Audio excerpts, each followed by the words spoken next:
I just got back from picking up this sled. I couldn't resist. It was a pretty good deal.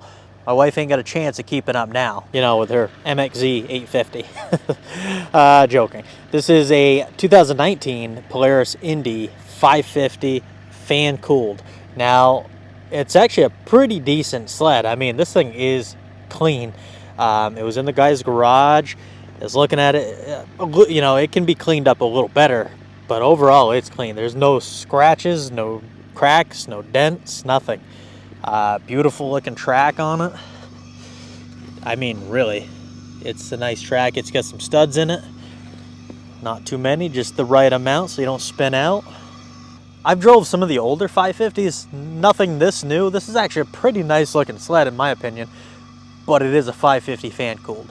Obviously it's not a high horsepower sled, but hey, it might go pretty good. I don't know. Like I said, got a great deal on it, low miles.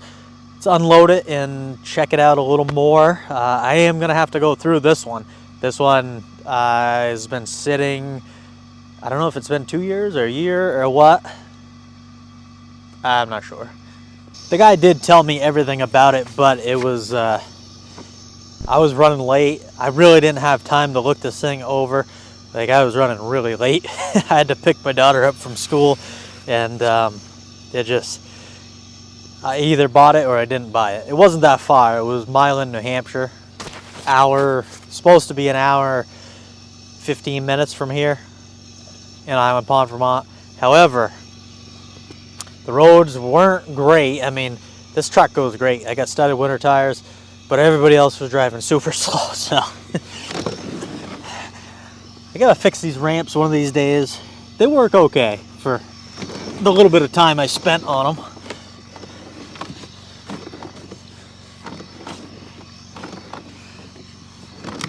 I can tell this is much lighter than that MXZ I pulled off of here. All right, brake on, pull that off.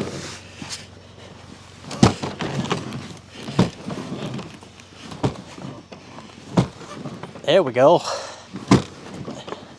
Plenty of room. All right, let's check her out a little bit.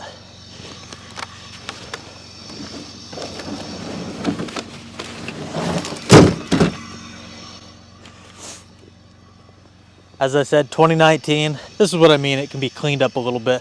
Just a little dirty from sitting in his garage. Seat's beautiful. I'm actually a pretty big fan of this color scheme. I like the white with the lime squeeze, I think Polaris calls it. It's got an extra bag on the back. This doesn't come standard with these things. Got a spare new Polaris belt right in there. He said he thought there was a spare set of plugs in there too, but wasn't sure. It might have been. He's got another bag down there. So that's good. Now this thing does run. I drove it up on the truck. So let's fire it up.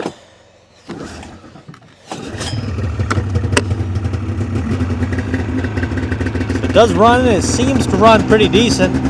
I wasn't able to try it out, mainly for the lack of time. I just didn't have time to try it out. Looked it over real quick. All right, here's the money. Let's load it up in the truck and go. I gave $3,000 for this thing. I thought it was a good deal. He wanted a little bit more than that. I tried talking him down a little more, but that's where we ended up. $3,000. I thought it was pretty fair for this thing. Super clean. It's only got 3,200 miles on it. So it does need a battery. It has electric start, but the battery's dead, so I gotta put a battery in it. And then I do gotta go through it. When I drove, I just had it run in for like 5 minutes at his place, drove it up in the truck, and I could smell like mouse nests or, you know, mice. I don't know. I've smelled it before on plenty of machines. This one's not strong, but I did smell a little bit of mice crap. So I definitely don't want to run it too much. I don't even want to drive it. Usually I take it out for a burn out in the field, but if it's in the air box, I don't want to get sucked up through the carburetors. Surprisingly, yes, 2019, this thing is still carbureted. As you can see, I pulled the choke. So we're gonna pull this thing right in the shop and go through it, and then we'll give it a good test run. Let's go do that.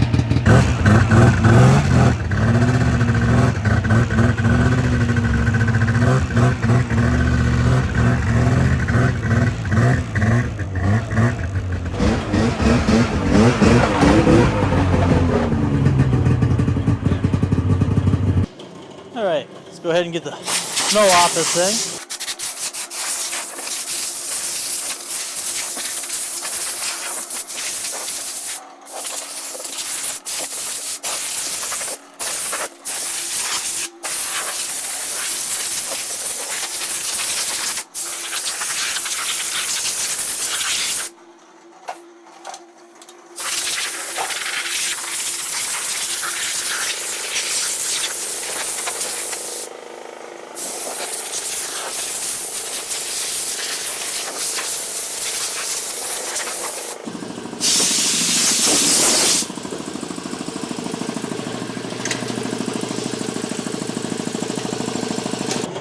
Go ahead and slide this over.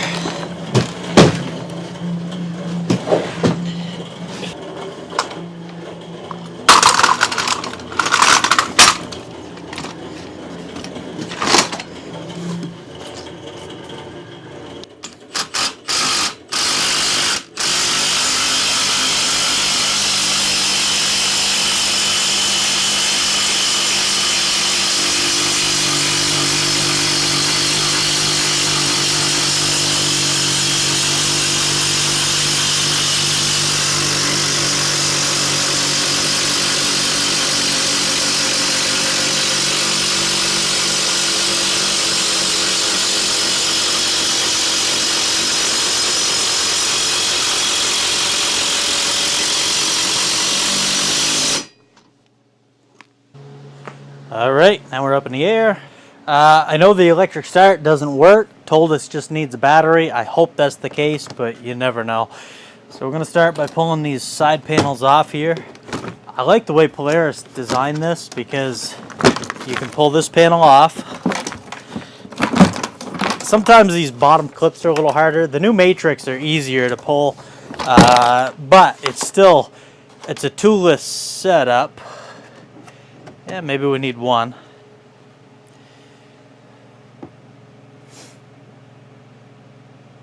So I know the 20s, the 20 Indy XCs, you don't need that clip.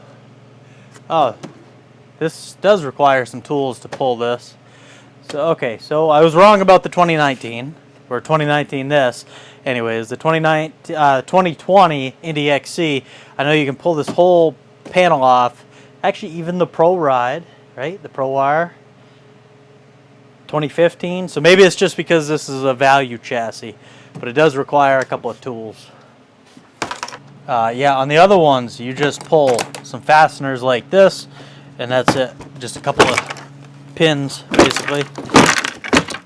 All right, there's our battery. So hopefully we just need a new battery.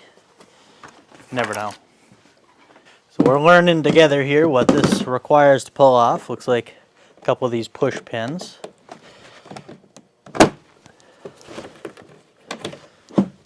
And same thing on this side.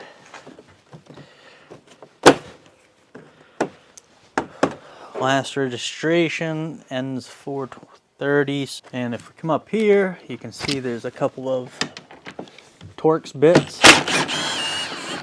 Torx bolts that you got to get.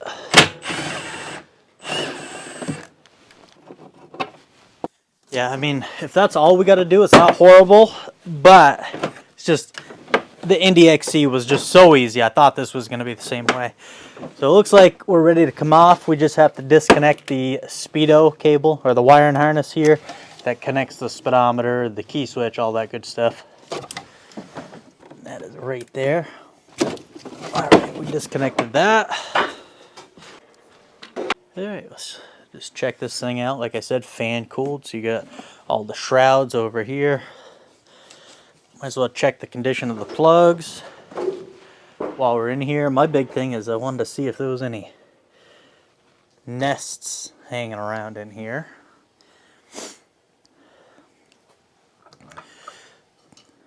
The shroud's actually riveted to the clutch cover, and these are not easy to take off, as I can see. I mean, it's not bad, but it's not as easy as just pulling a pin. You got two studs with some nuts there you got to take off, and then two bolts there. Huh.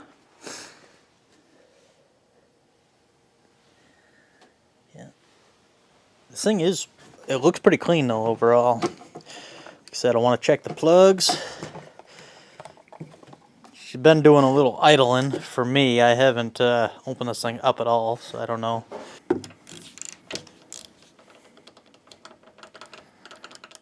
Get it out of there.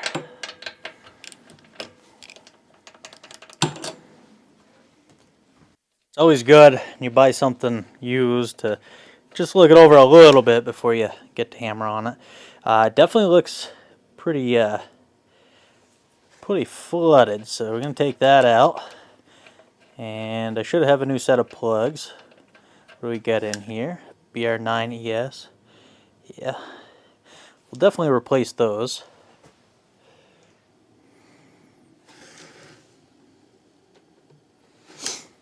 Alright.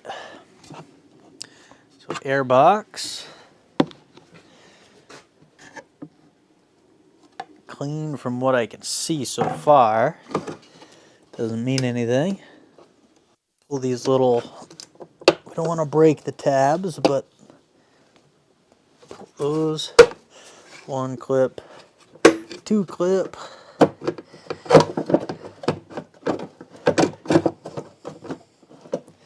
They don't make anything easy. Our throttle cables are in the way of pushing it this way. Our clutch cover's in the way right there. I don't think it's gonna come out. It's only gonna take a second to pull this.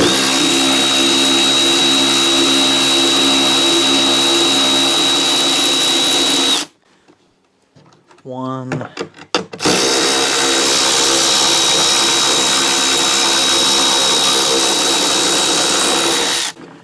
Two.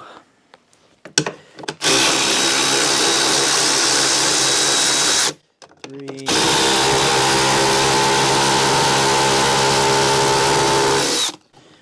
Four.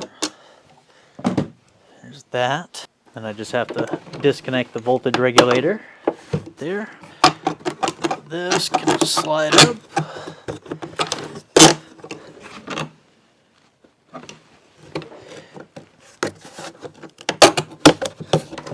There's that. Now I can slide the top of that air box out.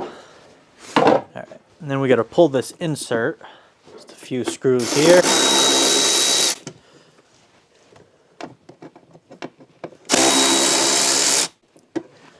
One, two, and three in the back. Alright. Honestly, I'm not sure why that's actually screwed down, because usually they're just sitting in there. And is it supposed? It looks like it's supposed to have one in the back, but it never did. But it actually looks very clean. Yeah, if we just take a look in here, pretty clean. I don't see any nests or anything. That's what I was concerned about, because like I said, I did smell it, but you know, it could be on these fins. I don't see any nests or anything, which is good. Could have been on the exhaust. That would be best case scenario. Not inside the exhaust, but on top of the exhaust, and just burning off possibly. But you know, mice look for warm places to go, and they tend to go in air boxes or these. If you got a fan cooled machine with a shroud like this, I've seen them get stuck in there before, and it's a whole mess. But this one actually looks pretty clean. There's no reason to take that all apart, because it's completely clean. So I'm actually happy with that. I'm going to throw that back on there. Now, if I wanted to remove the carbs, clean them, I mean, now would be a better time to do it, but I just want to see how this thing runs. It doesn't take a lot of time to do this, you know, when you're in the garage with the tools you need. If you're out in the bush or even out in the yard and you don't have the right tools, it definitely takes a longer time to do stuff. Let's get these screws in the air box. Like I said, these are not super important.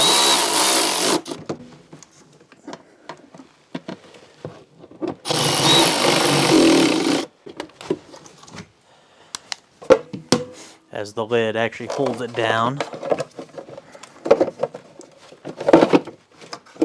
Continue on. Probably should do a compression test just because we're here with the plugs out.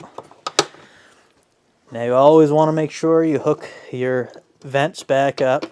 Otherwise it could cause a rich or lean condition depending on how the carburetors are set up. So put them back in.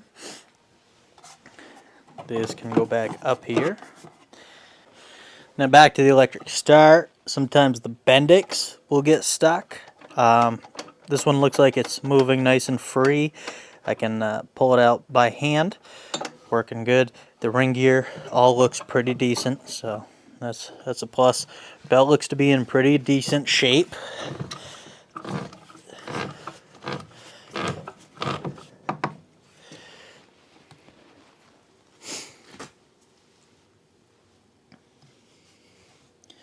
Ramps look good there.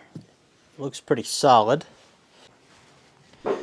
Like I said, we're here. We might as well check compression. We'll go ahead and check the clutch side first. Thread that in. Leave that right there for you guys to watch. Yeah, before we go ahead and do that, I'm going to swap this battery out and see if the electric start will work, hopefully.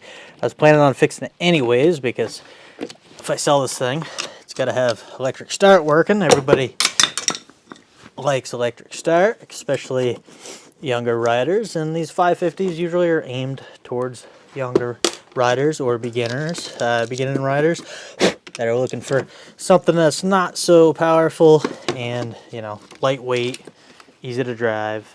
And a Indy 550 definitely fits that bill. Go ahead and pull those out. Now, looks like this comes right off. Pull this battery out of here. These batteries take abuse, you know, especially out in the cold. So snowmobile batteries, this, you know, it's Polaris battery. Good chances are it is original from 2019. So 6 years old, almost 7 years old now. So we'll get us a brand new battery. That can go in there. Pull our caps off. Positive. It was just the one cable that goes on there. And the negative, we'll get 2. Before I go ahead and tighten that up.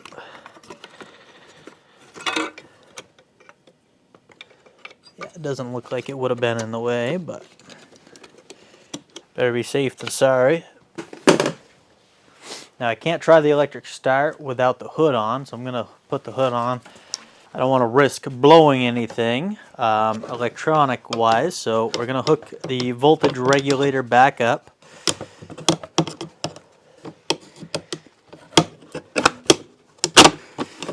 Set that in place, plug that in.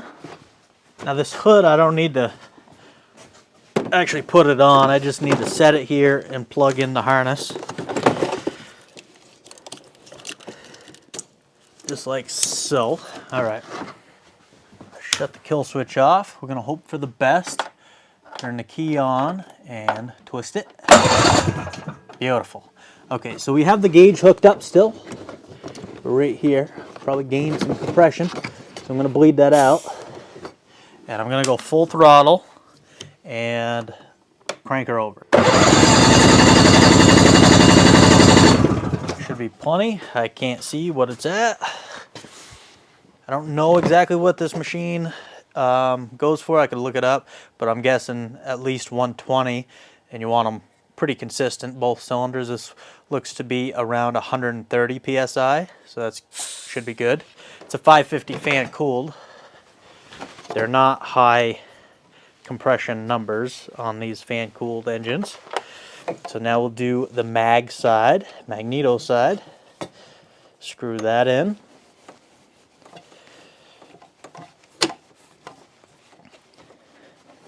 Alright, and now I can put that right there. And full throttle.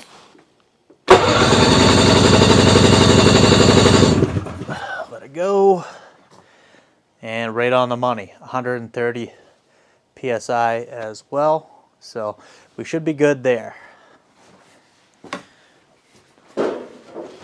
That's what we like to see. Especially when you pay decent money for something. Very glad to see the electric start works. We can go ahead and put these bolts back in the clutch cover.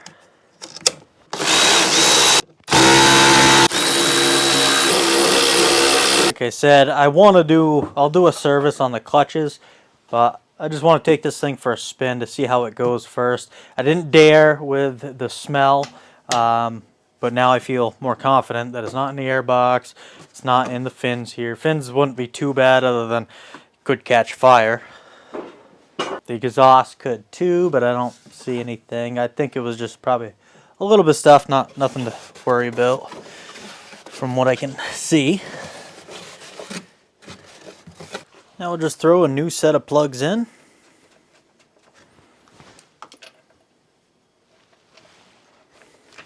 Give that a snug. And that. Plug cover back on. Spark plug cap on. And that cap on. Just want to take a look around a little further. Pretty clean overall, like I said. A couple of dents there. I wonder what that's from. Huh. Still don't see anything there. Brake pads are in pretty good shape. We'll come underneath here, make sure we don't have any bogey wheels that are super loose. And they make sure they spin free. Obviously the track tension's on these, but the back ones I won't be able to tell. Just make sure our rubbers are not degrading on these.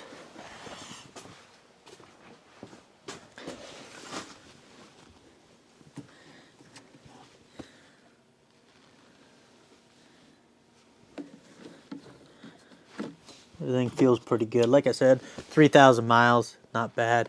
Now this is on the lowest setting. It felt pretty soft to me, just from sitting on it. So I think I'm going to crank it up to either high or maybe medium. Probably just high. It's a smaller machine. I'm a bigger guy.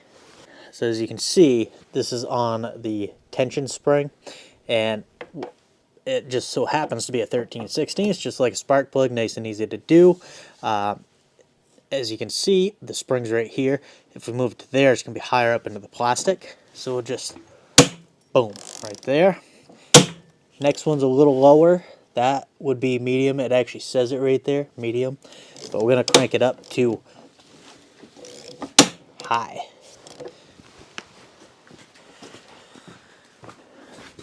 And we're going to do the same thing on this one. So we'll go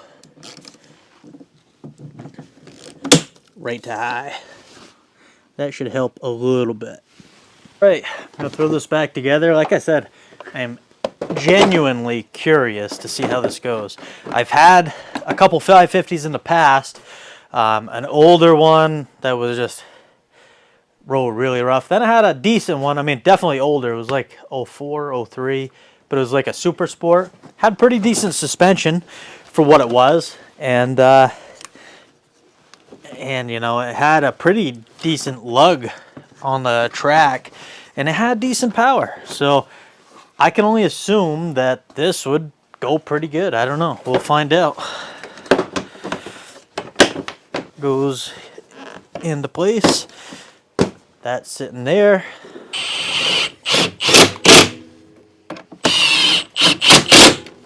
So not horrible to take stuff apart, but it's not as easy as the Indy XC. That is a toolless system. You can pull this whole hood without breaking out a tool, which is definitely handy if for some reason you got to take it apart on the trail. Put this back together.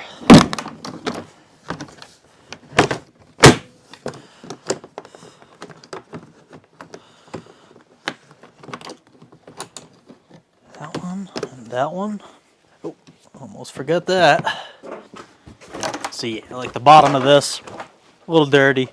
It would clean right up with a little elbow grease, which I will do.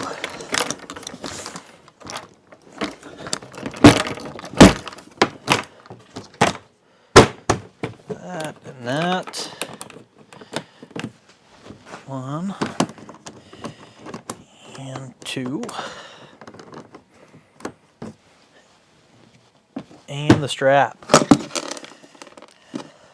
Didn't get this thing on the ground.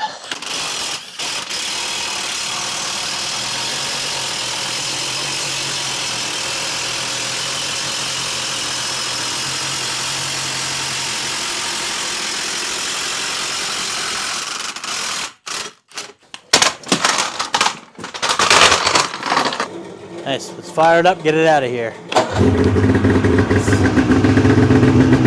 All right, went inside, got suited up. Let's try this thing out.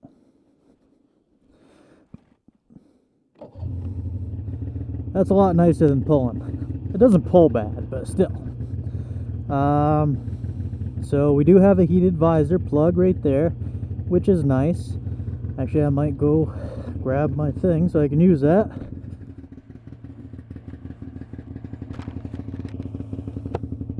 I don't even know where it is, so oh well. But yeah, I mean, like I said, pretty good looking sled. I don't know how she goes, but we're gonna find out now that I feel a little more comfortable with it. Switch gear, we got our hand warmers, our thumb warmers. Thumb warmers on the bottom. We'll put them on low, low, high beam. Oh, that's froze up. There we go, just a little sticky. Working good now, high, low. Yeah, so it's got the heated visor plug in right there, choke, key switch up there. You can adjust your headlight up or down with that knob. Kill switch, throttle. Very old school. It's got a just a float for the fuel gauge. This thing probably needs some fuel.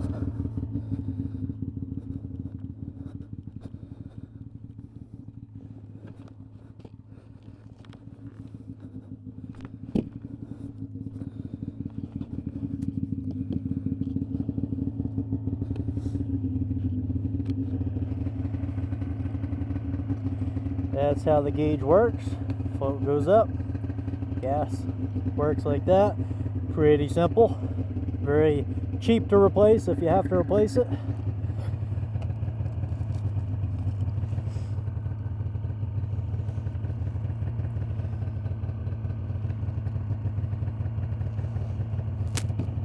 Get a little fuel in this thing. It sounds pretty good. The engine sounds pretty good, idling, running. That's why I didn't feel like I wanted to go through the carbs right this second, because I mean, if it was stabilized right, and so we got about a quarter of a tank there, but yeah, no, if it was like stabilized right, it should be good. I can still go down a little bit, but it feels firmer than it did. 32. Oh, I just hit that key switch. 3,200 miles is what we got on there. I don't know if we got an hour meter on this thing, like an engine hours. Yeah, we do. 237 hours. All right, let's try her out. So this you can change, obviously. I just changed it. You can go RPMs up the top and then miles per hour there, or miles per hour and then RPMs. Looks like she takes off around 3,200-ish.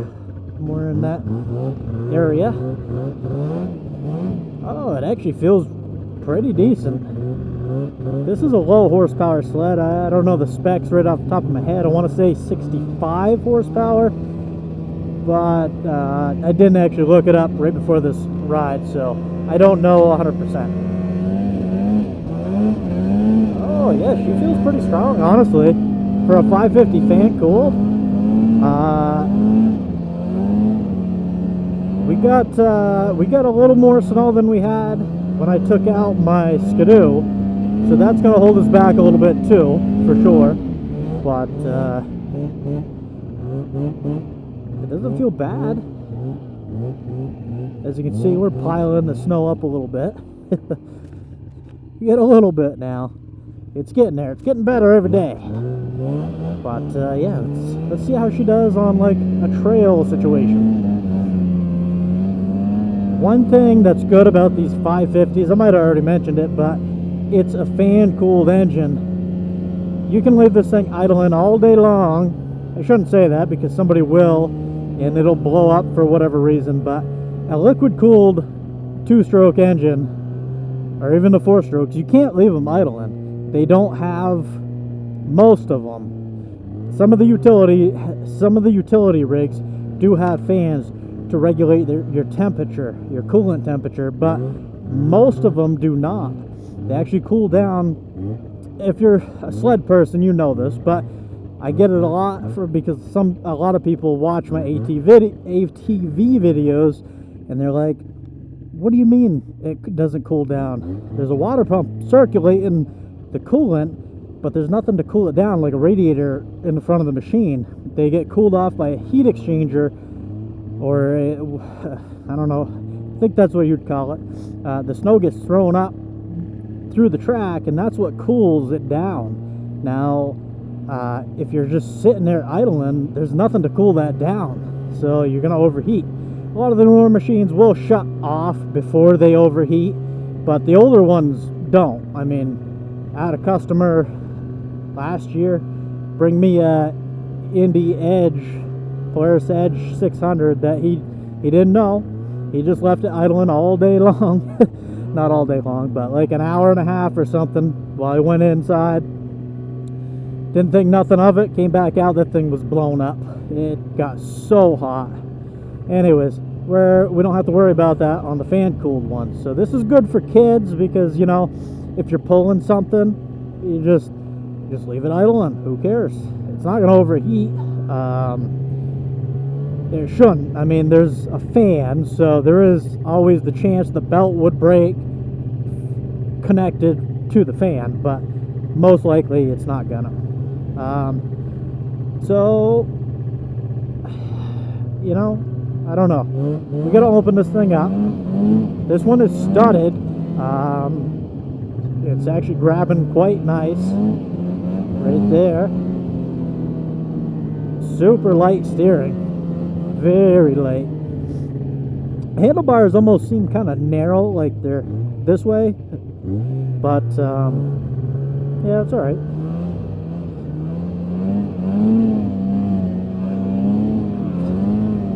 Okay, so yeah, I can feel that suspension. It's working.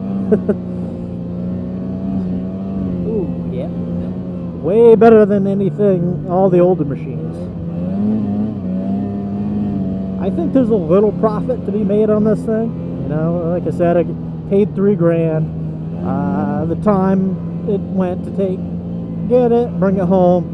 I'm gonna go ahead and do a full service to it, chain case, clutches, and then grease all the suspension points, see what I find. But I didn't show it on the video, but I did look at the carbides on the front. They look great, so I don't have to replace those.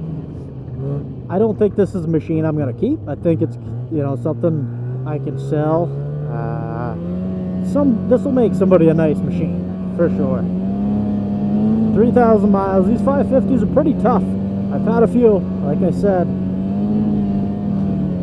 We'll open her up, see what she gets, you know, on the top end of things. As you can see, we're definitely not riding groomed trails. We don't have any groomed trails yet, so none of the trails are open. Yeah. Soon, hopefully soon. Last video, had quite a bit of snow on my camera, so that's why I keep wiping it off, if you're wondering.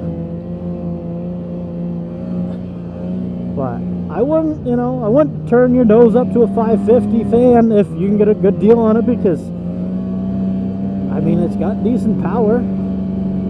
We'll open her up here and see how she goes, but that's, you know, that's full throttle right there. All right, we're gonna go ahead.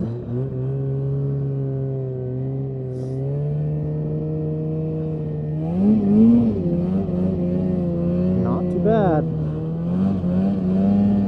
Super light steering, I do like that. Another reason I picked this up, it's a great machine to compare to the new Skidoo I got. So we're gonna get those on the same video, do the same little test, and see the differences.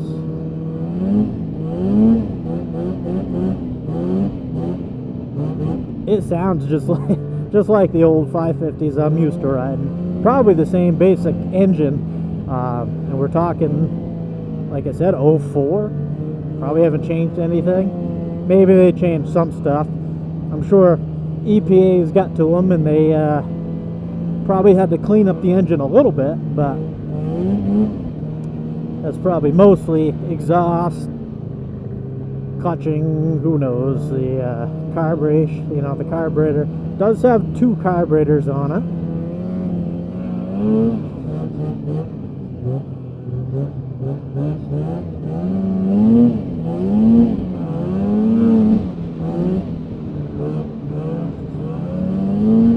So this is a 121. I don't know if I mentioned that. Kind of a shorter track. It's a 121-inch track, so a little bit shorter than most of your newer sleds. But you could certainly, you know, you just have to try a little harder to get through the deep stuff. This stuff obviously isn't a problem.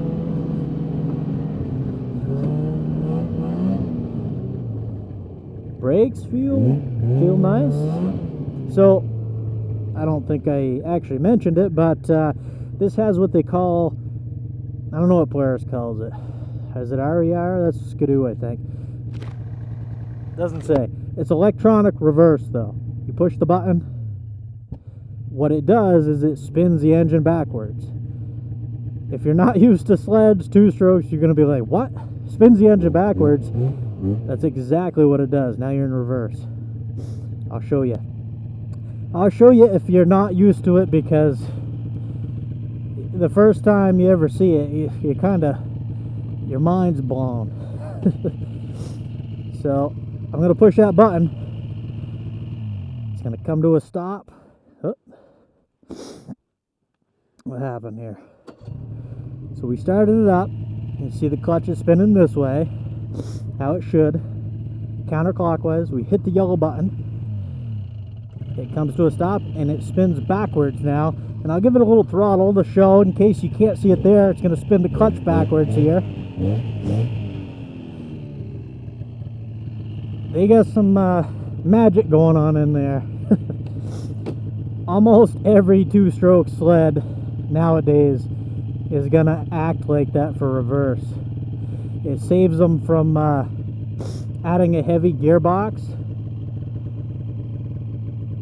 It's all in the, because it doesn't actually spin the starter to spin it backwards. There's enough inertia, rotation in the timing, whatever they do, they change the timing in the computer and it will do that. So we're in reverse right now. We'll hit it again. I don't know why it's not going back. What are we idled up to? 1600? I think that's about right.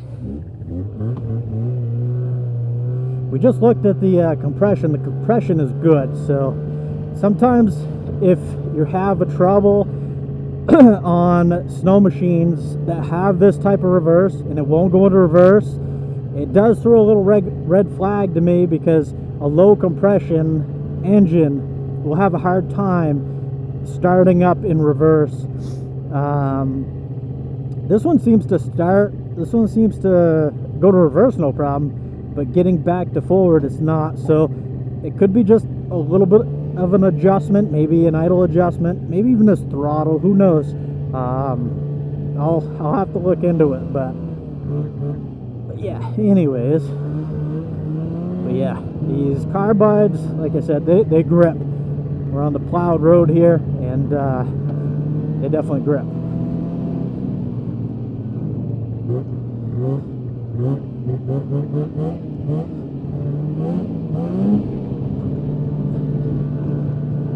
I'm not bottoming out or anything.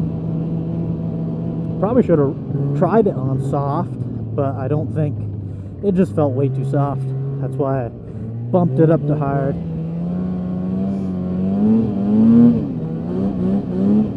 yeah, we'll get on to her out in the field now, and then we'll see what we can get for a top speed run.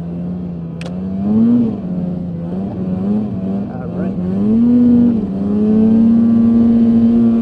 There we go. Oh, yes. Where are we at? We're at 48, 50 miles an hour. She's a screamer.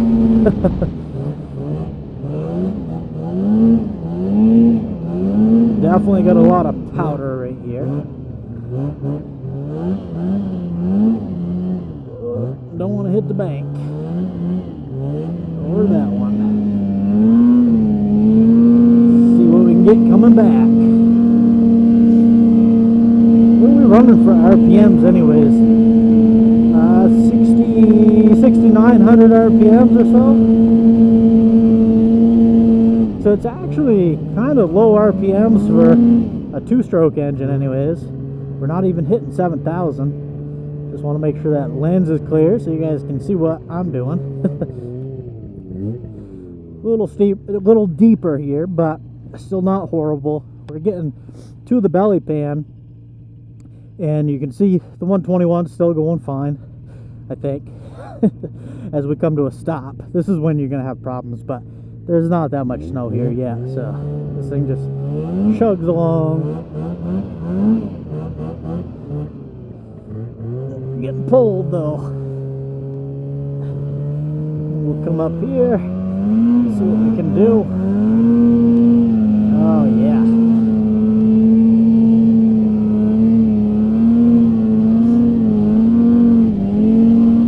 He's a good runner. Somebody will have fun with this thing. I'm having fun with it right now. The new owner, what I'm saying.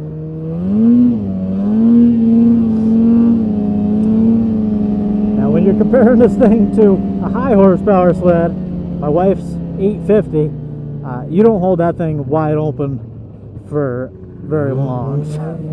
This you can hold wide open.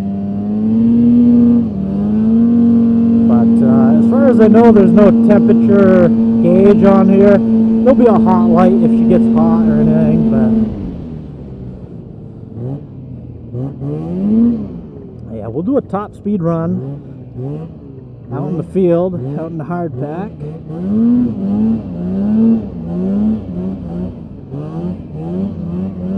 It's kind of fun to ride these smaller sleds around.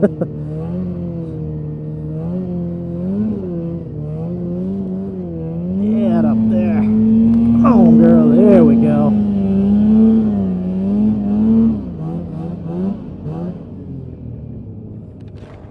Whew. Got a face full of snow. It is missing one mirror, I noticed. Over here we got one, but that one's missing.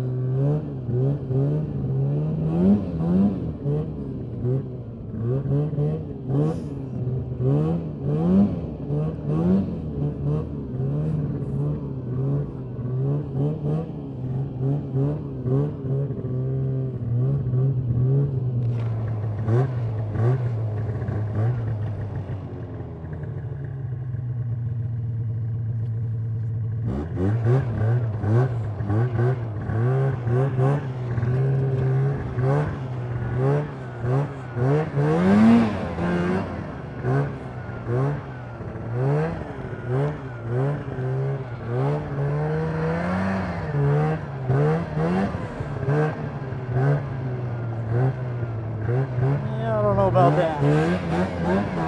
Oh, not bad. Helmet slam shot, but not bad.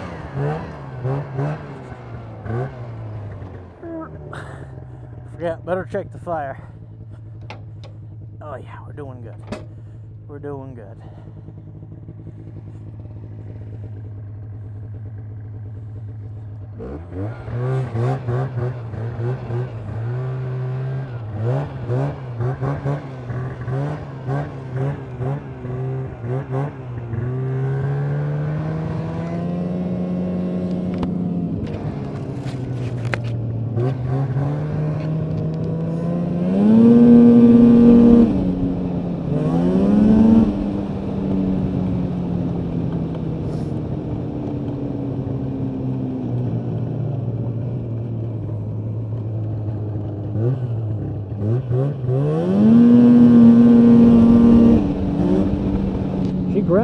pretty good with the studs.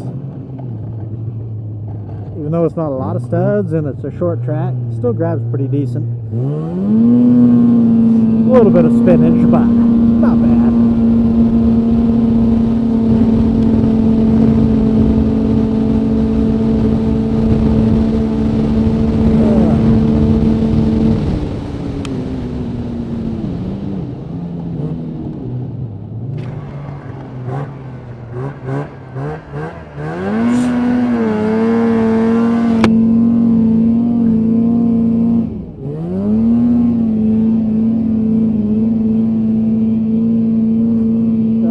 Over.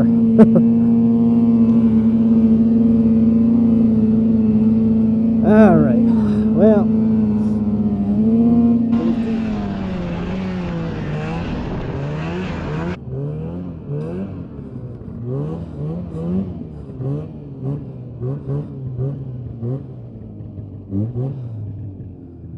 there she is. You know, for a 550 fan cooled, I can have a lot of fun on that. Anybody can have a lot of fun on that. But yeah, I was just making sure the tail light was working. Didn't look very bright. Brake light, oh yeah. Now that she's good and warmed up, let's go ahead and check that reverse. Went right into reverse. Go back. Yeah. I don't know. Maybe she was still cold, possibly. Not a bad machine. For the money, I think it's good. It's a newer machine, 3,200 miles. Somebody will enjoy it. You'll see this again when I compare it directly to the Skidoo. Anyways, hope you guys enjoyed that little video. I'll catch you on the next one. You guys have a good night. Thanks for watching.